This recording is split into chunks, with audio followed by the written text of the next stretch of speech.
वाल्मिक कराडला रुग्णालयामधून बाहेर काढा अशी मागणी जितेंद्र आव्हाडांनी केली आहे। मुंबईमध्ये झालेल्या जनआक्रोश मोर्चातून आव्हाडांनी वाल्मिक कराडवर हल्लाबोल केलाय। वाल्मिक कराडचे रिपोर्टही सार्वजनिक करण्याची मागणी अंजली दमानिया यांनी केली आहे। संतोष देशमुख हत्या प्रकरण आणि सोमनाथ सूर्यवंशींच्या न्यायासाठी मुंबईत जनआक्रोश मोर्चा निघाला।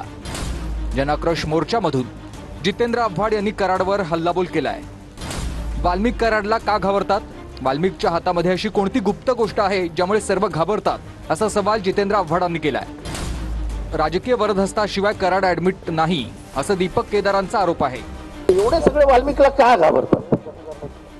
हा पण घाबरतो, तो पण घाबरतो, तो पण घाबरतो। वाल्मिकच्या हातात अशी कुठली गुप्त गोष्ट आहे ज्याच्यामुळे हे काही त्याच्या विरुद्ध बोलत नाही आणि काही करायलाही धजावत? आरोपी अटक नसताना तुम्ही त्या मास्टर माइंडला आयसीयू मध्ये त्या ठिकाणी ट्रीटमेंट, हा राजकीय वरदहस्ताशिवाय ऍडमिट नाही, हा सुद्धा माझा थेट या ठिकाणी आरोप आहे। वाल्मिक कराडला रुग्णालयातून बाहेर काढा, त्याला झालेला आजार मोठा नाही, असं जितेंद्र आव्हाड यांचं म्हणणं आहे। वाल्मिक कराड अगदी ठणठणीत आहे। वाल्मिकचे सर्व रिपोर्ट सार्वजनिक करा, वाल्मिकची रवानगी आर्थर रोड जेलमध्ये करा, अशी मागणी अंजली दमानिया यांनी केली आहे। वाल्मिक कराडला पहिला ते हॉस्पिटलमधून बाहेर काढा। त्याला स्लीप ॲपनिया झालाय ना, स्लीप ॲपनियासाठी कशासाठी हाय हॉस्पिटलमध्ये ऍडमिट करायचं? काय एवढं असतं स्लीप ॲपनियामध्ये?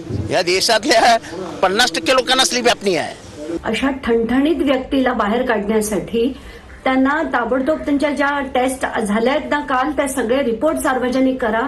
ठणठणीत आहे त्याची खात्री करून यांना ताबडतोब आर्थर रोडमध्ये हलवण्यात यावं, अशी माझी मागणी आहे। मुंबईत जेव्हा असे मोर्चे होतात तेव्हा देशभरात आवाज उठतो। संतोष देशमुख हत्या प्रकरणामधले शिंतोडे सरकार साफ करू शकलं नाही, अशी टीका संजय राऊतांनी केली आहे। मुंबईमध्ये जेव्हा अशा विषयांना आवाज उठवला जाईल तेव्हा तो देशभरात जातो। सरपंचाची हत्या दिवसाढवळ्या झाली आणि त्या हत्येचे शिंतोडे सरकारवर उडालेले आणि सरकार ते शिंतोडे आता साफ करू शकलेलं नाही। संतोष देशमुखांच्या मारेकरांना फाशी द्या, अशी मागणी जरांगेंनी केली आहे।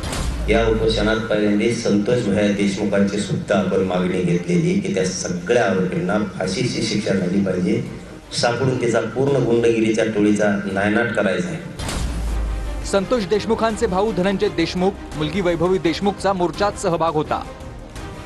आता तुमची मूळ मागणी काय आहे? मूळ मागणी आम्हाला न्याय पाहिजे। आम्ही न्यायाच्या भूमिकेत आहोत, आम्हाला न्याय पाहिजे। पोलीस प्रशासनाकडे विनंती आहे की जे कोणी आरोपी अद्यापही फरार आहेत त्याला लवकरात लवकर ताब्यात घ्या आणि त्यांना मदत करणारे जे कोणी असतील त्यांना कठोरात कठोर कारवाई